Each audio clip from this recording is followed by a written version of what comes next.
Sumo characters are not great.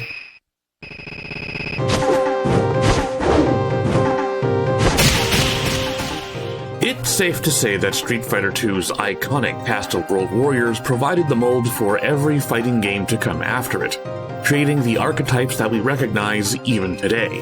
The Shoto, the Grappler, the Zoner, the Blanca. But of all the World Warriors to have left their mark on the genre, there's one that rarely gets imitated. E.honda, the original sumo character. We've had plenty of fat characters before, but the actual art of sumo gets so little representation, despite Honda appearing next to a lineup of fighting game legends. So why are there so few sumo characters, and why are most of them just... meh? Sumo wrestling is one of Japan's oldest combat sports, dating back to as early as 712 AD. As a cultural tradition with well over a millennium of history, sumo is still practiced today in official capacity as a national sport. In modern times, sumo remains as much a ritual as it does a sport, preserving most of its more traditional components. Much of this, I assume, is because the whole circuit of professional sumo is governed by the Japan Sumo Association, and the lifestyle of a sumo wrestler is heavily regulated by strict traditions. Sumo wrestlers live most of their lives training in communal stables called heya, where their diets, customs, and even their clothing are dictated by coaches to maintain the purity of the tradition. To briefly summarize the sport, the goal of sumo is to either push the other rikishi out of the ring or throw them onto the mat. Naturally, the one constant of all sumo wrestlers is their trademark physique. Requirements like minimum height and weight have been adjusted throughout the years to account for modern health issues, but much of the sumo lifestyle is still dictated as a matter of cultural preservation. Sumo also has strict rules about what attacks you can and cannot use. You are not allowed to punch, kick above the belt, grab below the belt, pull the hair, among other things. That said, fighting games don't have to follow the rules of sumo, and sumo characters are probably going to have high kicks because they need to kick the same range everyone else does. As a result, much of the techniques for sumo involve a lot of pushing, shoving, and takedowns. It's very similar in a lot of respects to Aikido or Judo, except big. The large mass of sumo wrestlers makes it very important to maintain a wide stance, called shikodachi, to maintain your footing and balance as you try to push or pull another very large man. This emphasis on having a wide stance is a staple part of most Japanese martial arts, and you'll even see non-sumo characters adapting a similar posture. But sumo is more than just a sport. It's a whole lifestyle, and this is probably why most sumo characters are so similar. The reason why all sumo wrestlers wear their hair in chonmage, dress in mawashi, and eat chankonabe is because that's part of sumo's heavily regulated traditions. You don't just dip your toes in sumo, you're either in that sumo life or you're not. Is it asking too much to have a sumo character whose story is more than just be a sumo wrestler and eat chanko? I don't know, I didn't grow up in Japan and I don't know the nuances of depicting sumo in fiction. It just seems strange to me that most fighting games just haven't even tried.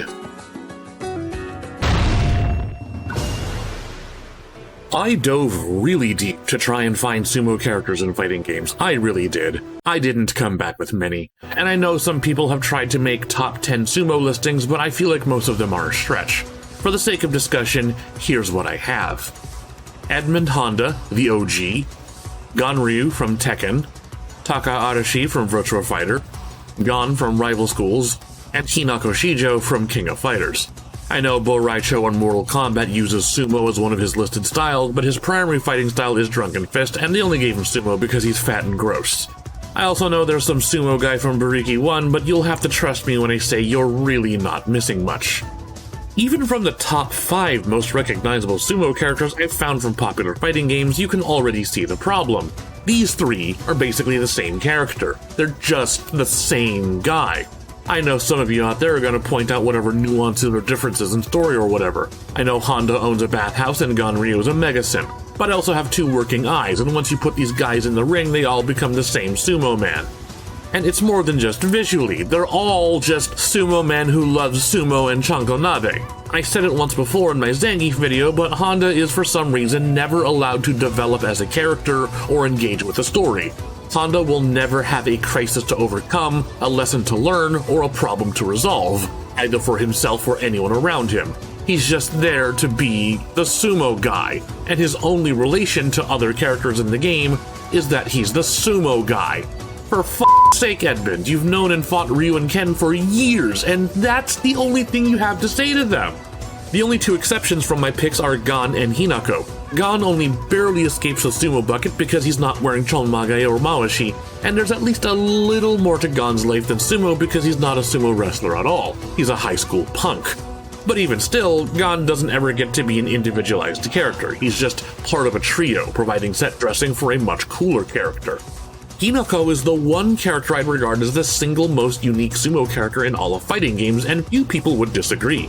The joke is very easy to understand and even easier to experience in gameplay. One of sumo's longest held principles is that women simply aren't allowed to do it. So here's a 17-year-old schoolgirl who can push around and toss grown men twice her size. And still, she doesn't have much of a story or personality beyond being the sumo girl. I feel like it's a tall order for a single sumo character to be even remotely cool, but they just aren't, and that's unfortunate. I do not know a single person who is a fan of these characters, and I mean their characters, not their gameplay. I see you out there, Ganryu mains, but I guarantee you aren't out there saving pictures of Ganryu fan art or putting Ganryu on your fight sticks. And I think what makes it difficult to get interested in sumo characters is just that fighting games have yet to make sumo actually cool. The way martial arts are depicted in fighting games allows real-world fighting styles to surpass physical limits and showcase their driving philosophy in tangible form. As a sport, sumo is largely about shoving, pushing, and tripping to force the other wrestler out of the ring or onto the floor, but it's rare to see a fighting game sumo wrestler ever push the art of sumo into superhuman extremes. The closest we get is Honda's 100-hand slap, which I guess is the extreme version of this hand slap move that all sumo wrestlers have. But that can't be it. There are plenty of martial arts that have shoving techniques and takedown techniques that feel way cooler than sumo does. I wish I had an answer to this, but I kinda don't. And all I can really do is just ask, what is stopping fighting game designers from going extra with sumo characters?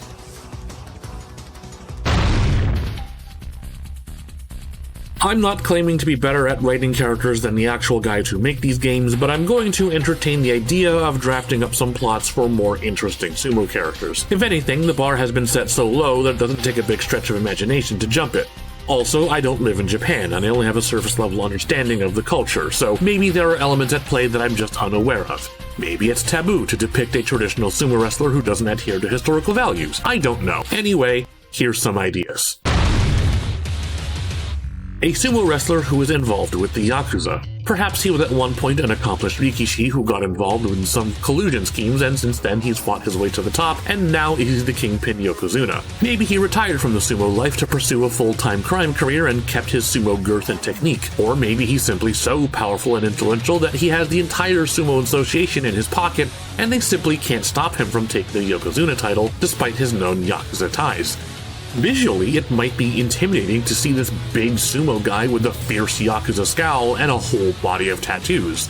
And maybe his moveset has a more criminal edge to it. Maybe he's a sumo wrestler who fights dirty.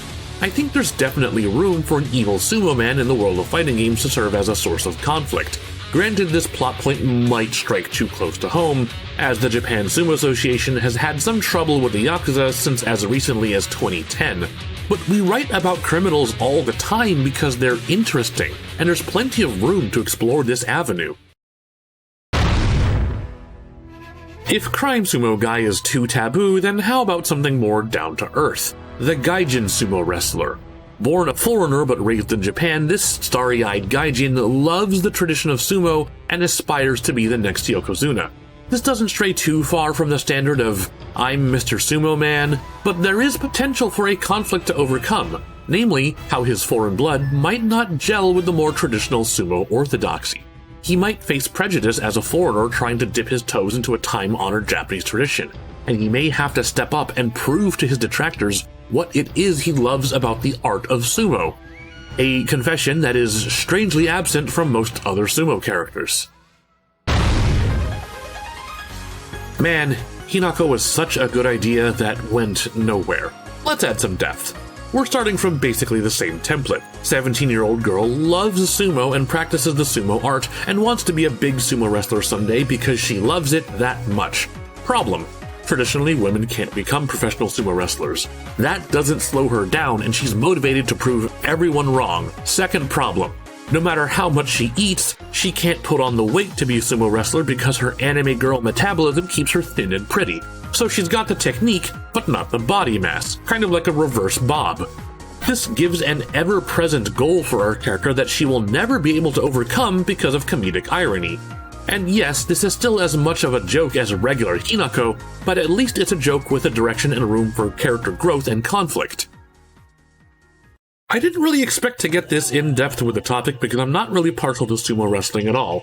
And maybe that's exactly it. Fighting games haven't done sumo wrestling any favors, and I feel like there's an opportunity to get people excited about one of Japan's oldest sporting traditions. Fighting game characters are a fantastic way to showcase a piece of martial arts culture to audiences who have no way of experiencing it themselves.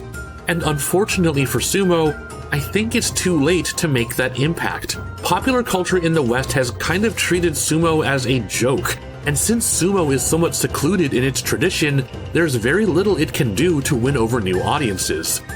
If or when the next sumo character comes along and really knocks my socks off, I will gladly welcome them into the ring. Select your fighting style! Vamos acabar com isso agora.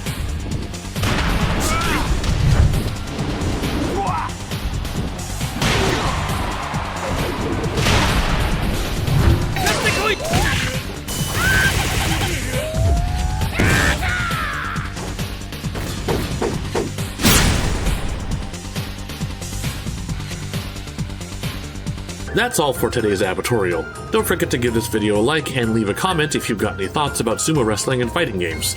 Be sure to subscribe and hand slap the notification bell for more content from Sugar Punch. We have a Patreon where patrons get early access to our latest videos, and you can vote on future episodes of Style Select. So be sure to check it out if you'd like to support the channel. I'm ABI, and I'll see you later.